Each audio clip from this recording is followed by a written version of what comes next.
About acquisition of Nine Mobile, I thought that was a done deal. I mean, we had Teleology pay up front. Now we're talking about Teleology asking for a 20-day extension. What's playing out behind the scenes here? Well, first of all, I don't work for Nine Mobile or Etisalat or Teleology, so I can't actually say anything. But the word on the grapevine is the money isn't there. That the money's still being looked for. I mean, you know, you go into a bar, you want to buy a bottle of Star, you have the money in your pocket, and you know. But when deals like this are put together, it's let's get the franchise first, and then let's find the funding secondly.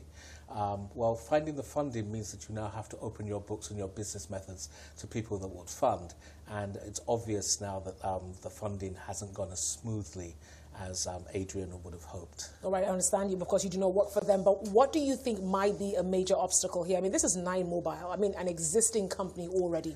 I mean, one would think it's actually a walk in the park here, you know, taking up the existing business model, maybe tweaking it a little bit, of course, presenting that to investors as something that already exists. What do you think is making it a bit difficult this time? Well, Nine Mobile is a strange company. It doesn't actually own an awful lot of infrastructure, like the original companies, Airtel, Glow, and MTN. It sort of rides on, it's almost a virtual company. Which was very good because it was able to do an awful lot of things at a lower cost. But when SIM registration came along, one of the things that it had done was outsource its sales. So you used to see a lot of people on the streets knocking on your car window, selling you SIM cards and all of that. And when SIM registration turned up, that meant that you now had to have a physical location, even if it was an umbrella person where you had to take a photo and all that. And that slowed down. Other companies had put their infrastructure in place a long time ago, and so these sort of the SIM registration, although it affected everybody, didn't affect everybody else as much as. So that business model, along with the fact that you don't have infrastructure, sort of got the onboarding down a little bit. Now, you get to a situation where you now have to tell people who do not live in Nigeria, do not understand the peculiarities of the environment, that you are now investing in something that is difficult to monetize on your books.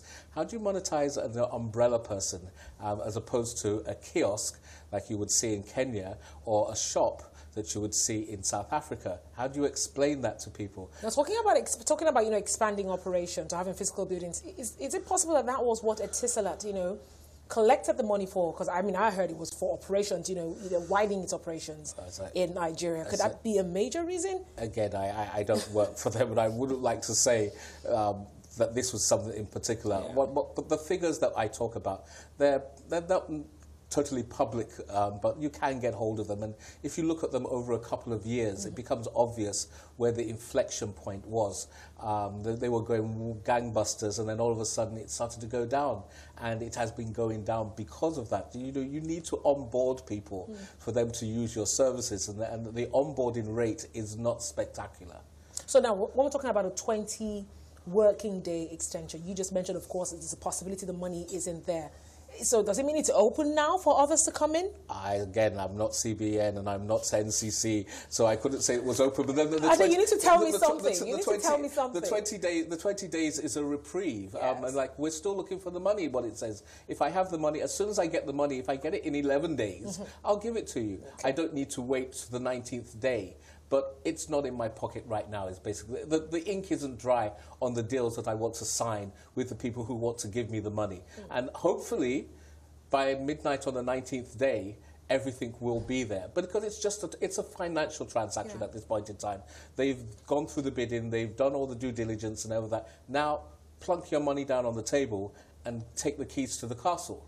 So clearly at this moment, the focus is on Teleology, all the discussions on hold. It's all the other discussions are on hold. I mean, once a bidder has been given and you've given the franchise, then you have to wait until they fail, and then the second bidder comes in. I mean, it took a while for Teleology to also get to this point. Remember, shareholders also had their concerns at some point as well. But then, of course, I hear, of course, they've actually put out some kind of commitment that that money will be forthcoming. So is it a case of keeping our fingers crossed until the 19th? I think it's a case of them keeping their fingers crossed that somebody's going to bring the money by midnight on the 19th.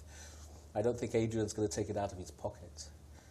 Oh, so this is for Teleology now to actually, of course, hope that that money does come through. Yes, it's for Teleology. What if it doesn't come through? What happens? Well, there's a process. The wonderful thing about it is that it's not a jamboree. They went through a process. There were people who do due diligence. They put a green a room in place where you look at the books and all that. And if they cannot come up with money for whatever reason, there is a fallback position, and the authorities will take that. We've gone past the time of Nigerian processes being cowboy. This is a pure M&A, and it happens all over the world. It's not peculiar to Nigeria. I think just yesterday or a couple of days ago, Qualcomm and NXP were unable to come to a deal because the Chinese government didn't give them a go-through.